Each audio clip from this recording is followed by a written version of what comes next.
اللہ رب العزت نے قرآن شریف میں ارشاد فرمایا یا ایھا الذین آمنوا لا ترفعوا اصواتکم فوق صوت النبی ولا تجهروا له بالقول كجهر بعض ان تحبط اعمالکم وانتم لا تشعرون۔ اے ایمان والو، اپنی آواز کو نبی کی آواز سے اونچی مت کرو، جس طرح تم آپس میں بات کرتے ہو کہیں تمہارے اعمال برباد نہ ہو جائیں اور تمہیں اس کا شعور بھی نہ ہو۔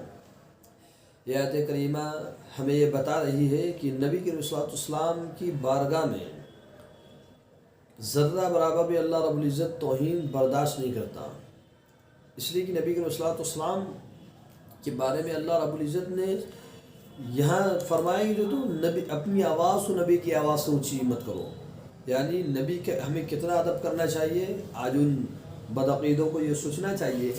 جو نبی کے صلی اللہ علیہ وسلم کے شان میں نازیبہ کلمات بول کے پھر بھی کہتے ہیں ہم مسلمان ہیں،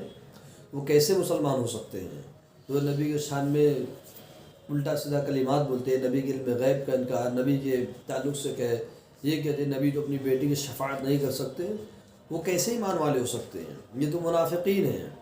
یہ تو منافقوں کا طریقہ ہے کہ نبی کے شان میں اس طرح بولنا اور پھر جو اپنے آپ مسلمان کہنا۔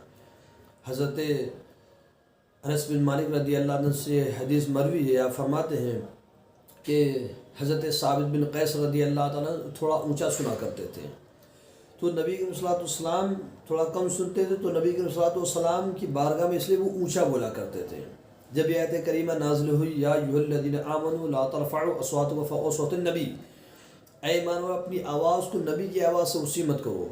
تو حضرت ثابت بن قیس رضی اللہ تعالیٰ اپنے گھر چلے گئے اور کچھ عرصہ تک نبی کریم صلی اللہ علیہ وسلم کی بارگاہ میں نہیں آئے۔ نبی کریم صلی اللہ علیہ وسلم نے حضرت سعد بن معاذ رضی اللہ عنہ سے پوچھا کہ تمہارا پڑوسی ثابت بن قیس کہاں ہے؟ وہ نہیں دکھ رہا ہے، تاکہ یا رسول اللہ ان کی تو طبیعت بھی خراب نہیں ہے، وہ تو میرا پڑوسی ہے۔ جب وہ گئے پوچھنے کے لیے، جب دیکھیں تو حضرت ثابت بن قیس رضی اللہ عنہ ارشاد فرماتے ہیں کہ تم لوگ کو معلوم ہے کہ میں تھوڑا کم سنا کرتا تھا، اس لیے میں نبی کی بارگاہ میں اونچا بولا کرتا تھا، اس لیے میرے اعمال برباد ہو گئے ہیں۔ جب حضرت سعد رضی اللہ عنہ نبی کے صلی اللہ علیہ وسلم کی بارگاہ میں ہو کہا یا رسول اللہ صلی اللہ علیہ وسلم انہیں یہ گمان گزرا ہے کہ میرے اعمال برباد ہو گئے ہیں،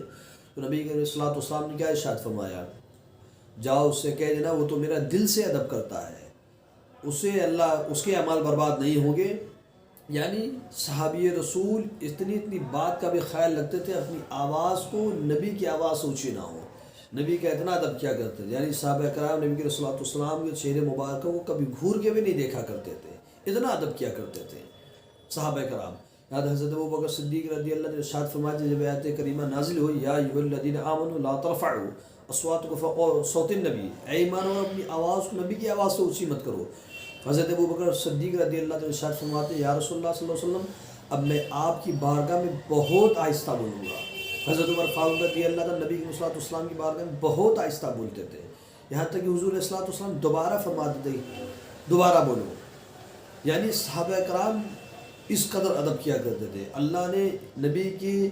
آواز سے اپنی آواز کو اونچی کرنے کے لیے منع فرما دیا کہ اپنی آواز کو نبی کی آواز اونچی مت کرنا، اور یا ایھا الذین آمنوا